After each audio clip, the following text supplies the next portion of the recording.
Hi. I'd really like to thank you for taking your time to get involved with this year's election. Take a look at the issues, take a look at the candidates, and do your part to have your input and your say in the governance of your community. I have long since been a big fan of democracy. I've always thought, like Churchill, that it is the worst form of governance except for all of the others. I do believe that it is not simply our right or a privilege to participate in the democratic process, but it is our actual civic duty. It is our responsibility to ourselves, our family, the rest of our community to participate in the governance process to the degree that our time and our abilities will allow us to actually participate. That's contrary to some people who are now in government who it almost seems look at public participation as a bit of a nuisance, something that they have to put up with, but really they just as soon not, which is why so often, more and more and more, regrettably, you're seeing big, contentious decisions being made in camera, or as I prefer to call it, in secret, behind closed doors. The only time that the public hears about it is usually after these decisions have been made, long after any real public scrutiny would have any meaningful input in the actual outcome. A recent example we've had this past year was the whole Colliery Dam debacle.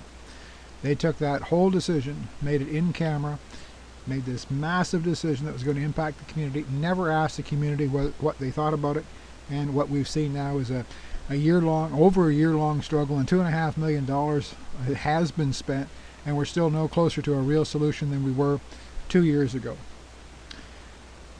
I believe that there is wisdom in the counsel of many.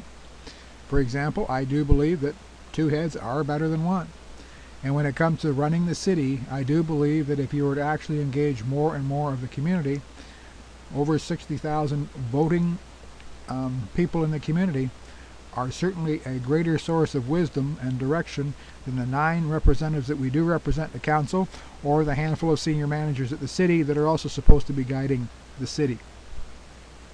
I believe that it is, as I've said on my website many times, democracy is far too important to be left in the hands of politicians. It's up to all of us to individually participate in that process. I know with our busy lives and all the rest of it, there's lots of good reasons why we don't feel we have the time. There's lots of times the system itself certainly isn't welcoming of our opinions or our input. As a matter of fact, the system is probably pretty much designed to try and discourage us from participating pretty much as possible. I know there is a mindset among some councillors that once they're elected, we've sort of given them carte blanche. We've given over all decision-making processes and authority to them. And if you take a look at some of the decisions that have been made, it's pretty obvious that that's the way they think. They sort of think of the public input process as just part of a little bit of theater that they sort of have to put up with, but they really don't welcome input. If you take a look at, for example, the impact that the input all of last year for the Colliery Dams thing had, what the public had to say, and the public pressure that was brought to bear on city council and city staff had absolutely no bearing. Those dams would have been gone, make no mistake, had it not been for Chief Doug White stepping forward and exercising his authority to have a cooling off and a sober second look at just what was going on there. Turns out now that we spent $1 million last year on a problem that doesn't exist. And it looks like we're in the process of maybe doing the same thing all over again.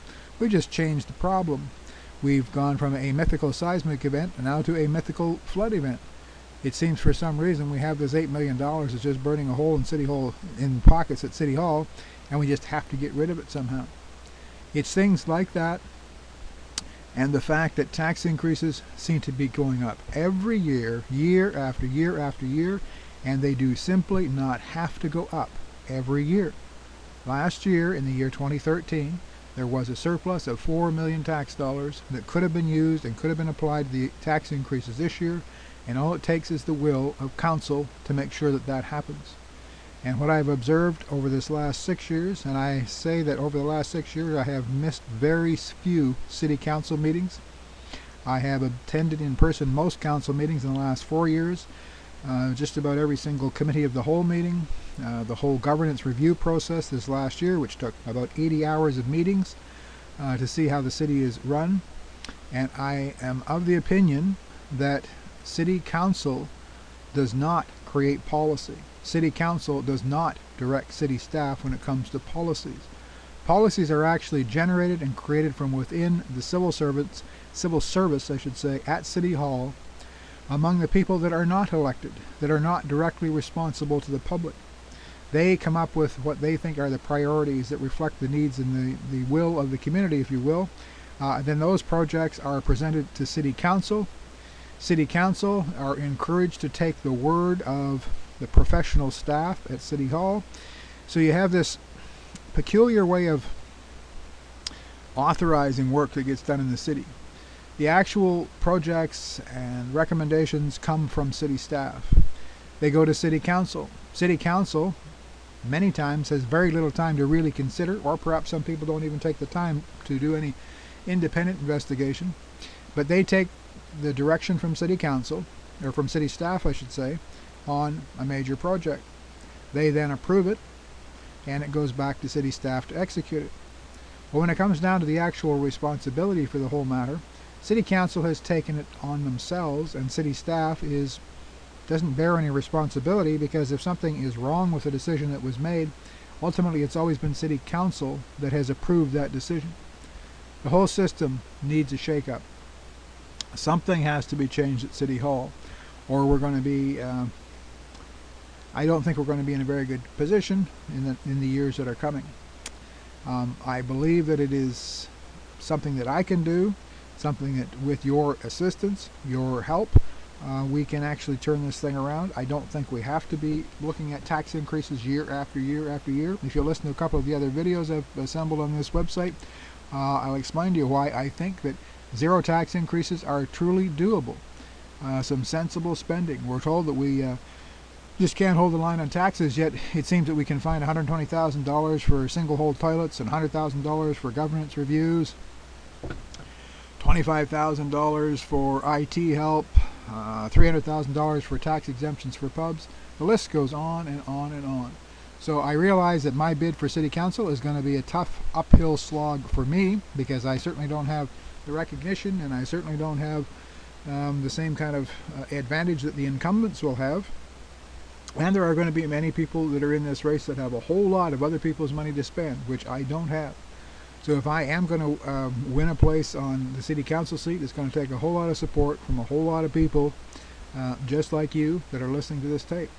I hope that you like what you hear, and I hope that you will honor me with the privilege of serving you for the next 4 years in the capacity of City Councilor. And I can assure you that I will do my absolute best to be worthy of your trust and faith. And I thank you for your consideration. And of course, I certainly hope that you will vote for me.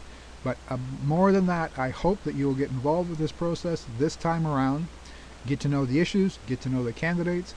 And like I said, I hope you'll vote for me. But by all means, I certainly hope that you get out and vote this November, because it is as important a vote as you actually have. You have very little say in what's going to happen provincially or federally. But on a civic level, your vote counts. Your vote really matters. You can have a definite impact on what's going to happen in your community. So please, again, I ask you for your support, but above all, I ask you to get informed, engaged, and get out and vote this year. And encourage all of your friends, your family, fellow co-workers, people you know, to do exactly the same thing. I thank you for listening.